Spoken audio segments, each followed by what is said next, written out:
So many of you have probably heard that I'm considering running for Congress here in my district. And I want to share something with you, a few things that is not common knowledge, things that I have learned up to this point that I'm at right now in considering this call back to service. All right. I want to share these things with you because, quite frankly, they piss me off. And they ought to do the same to you when you hear this message right here. And again, this stuff is not common knowledge, and I want you to understand also just these few points that, and again, we haven't even nowhere close went through this entire process to know the ins and outs of it, but just these few points I'm about to share with you should make you understand why the average citizen has zero chance at being able to go and represent their fellow citizen in their district, which is what our government is supposed to be like. Anybody who is selected within a district by the people should have a shot at going and representing their district, their people, the needs, the wants, the desires, the beliefs of, that's our government is meant to be, for the people, by the people, of the people. That's not the reality. And the actual reality is because the average citizen has zero shot at this, the reality is you will probably never actually have representation. All right? Yeah, this should be ticking you off. So what have I learned up to this point? Well, I'm thinking, being naive, I'm thinking, man, I might be being called back to service. My whole life and career has been about service. All right? To my country, to my fellow man, to my brother or sister in Christ. I mean, the foundation of everything that we do has been about service. So I think, man, I am an idiot for potentially leaving the post that I have, the life that by the grace of God I've been able to. There's nothing to build. Nothing in me wants to do this, but if I'm being called back to service, that in a way fires me up. So I began seriously considering this, and what I'm learning is, first of all, no one. I don't want to say no one, but the goal here in this race or this campaign is not going to be, all right, let's get the men and women together who are willing to go and represent, and let's let the people of the district decide who is actually going to be the best man for the job. That's not the goal. The actual goal is who can win a popularity contest. Who can put each other down? Who can be the biggest face? Who can stand alone on the stage? The goal is simply it's a celebrity popularity contest is what it actually is. What I would like to do is, if I actually went through this, would be to have everyone who's in this race for this district to come together on a stage in front of a live audience composed of whoever wants to show up from this district, and for us to have conversations and answer questions and debate on issues together in front of a live audience, and for nothing to be no questions to be predetermined or pre-thought out. It is literally would be the opportunity for the people to choose who the best man is for the job. All right. I have been advised against doing that. It is literal insanity. Now let's get into the average man. Why does the average man not stand a chance? I want you to get something through your mind. Let's say 10 people run for this position. Let's say 3 out of those 10 or 5 out of those 10 are independently wealthy.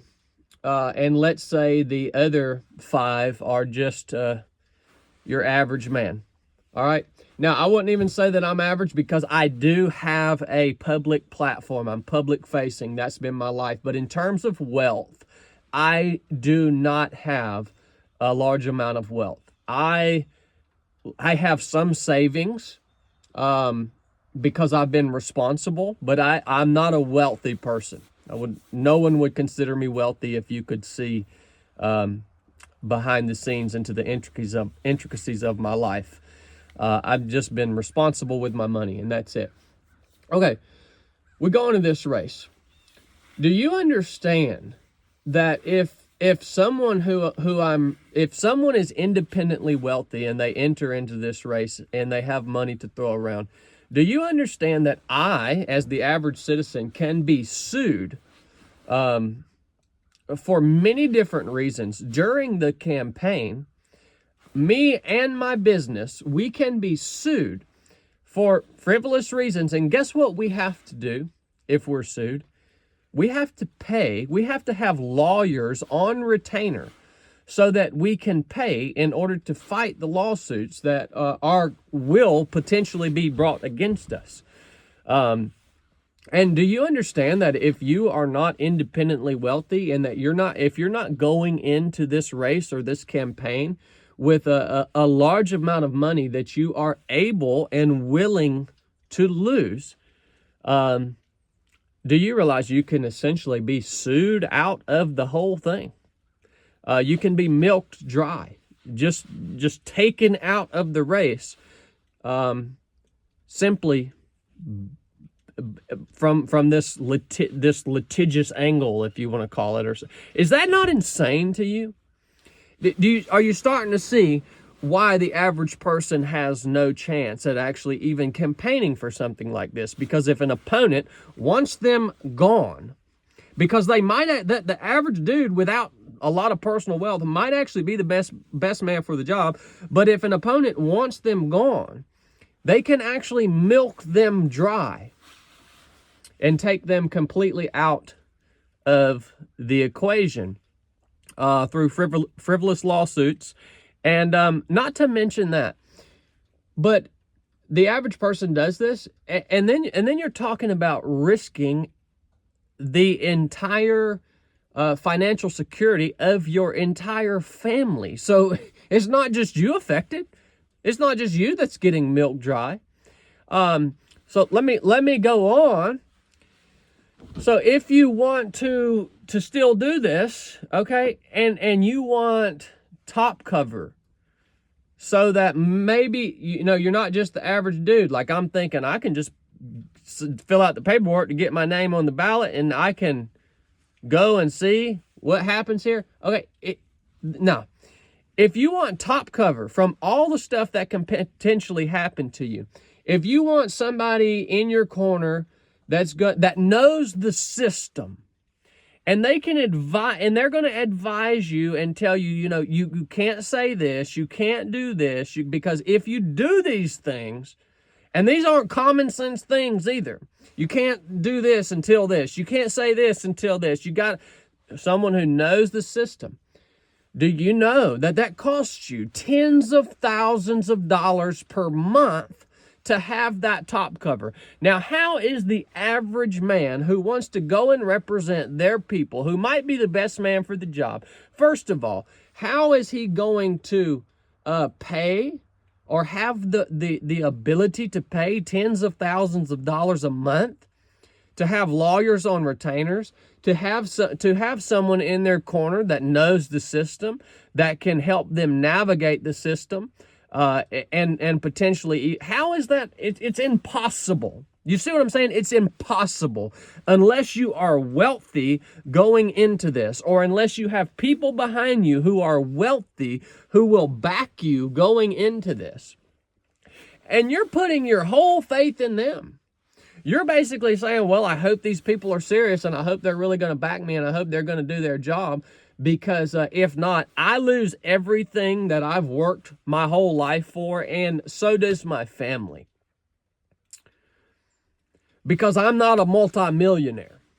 Because I cannot float lawsuits and lawyers and all this stuff and these things would potentially linger even beyond this campaign, whether I win or lose.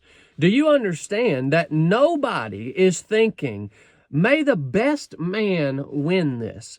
May the man or woman who the people want, who's the best man for the job, may they win this. Let's let the people of the district decide. Let's be all up front with what we believe. Let's stand together and understand that it doesn't matter who I am. But you know what? So many people are going to want this position so that they can go in with whatever wealth they have. And a lot of them are willing to risk a portion of their wealth going into this because they know when they get in there, all they have to do is play the game. And you know what's going to happen? They're going to make about $20 million or $30 million over the course of the next 5 years, 6 years, and come out of it not only as a multi-millionaire, but they're going to come out of it also with a full pension.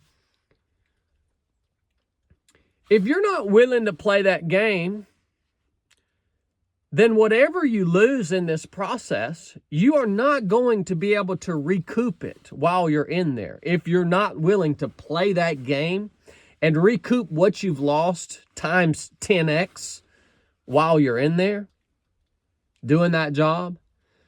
Do you understand what I'm saying? Do you understand why this is impossible for the average person and why it is near impossible for anyone to do this without being corrupted? And that ought to piss you off, man.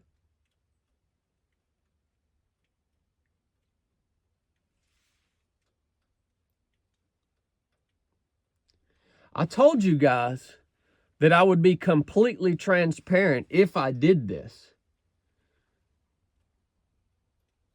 But as I learn this stuff, I think, first of all, if anyone wants to do this, they ought to be, that's an automatic disqualification. But if there are people who want to do this because they say, you know what, I will leave my business, I will leave my family, I will leave my life in order to go and serve the people of my district and potentially make change to the betterment of my fellow citizen and represent them well. Even though I'm not rich, I'm not going to be willing to play the game. I don't know the system. You're screwed. And so you think you have actual representation in this government? You're a fool. You think that's a possibility? You're a fool. I've always known that. But I thought, man, maybe I was wrong. Maybe let's learn about this and actually think about trying this and see what we figure out. Because maybe I was wrong. I wasn't wrong.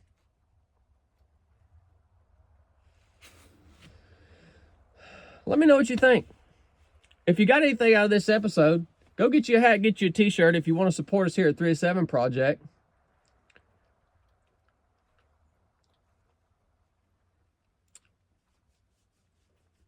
And I'll keep telling you guys exactly what the crap's going on. Enough said.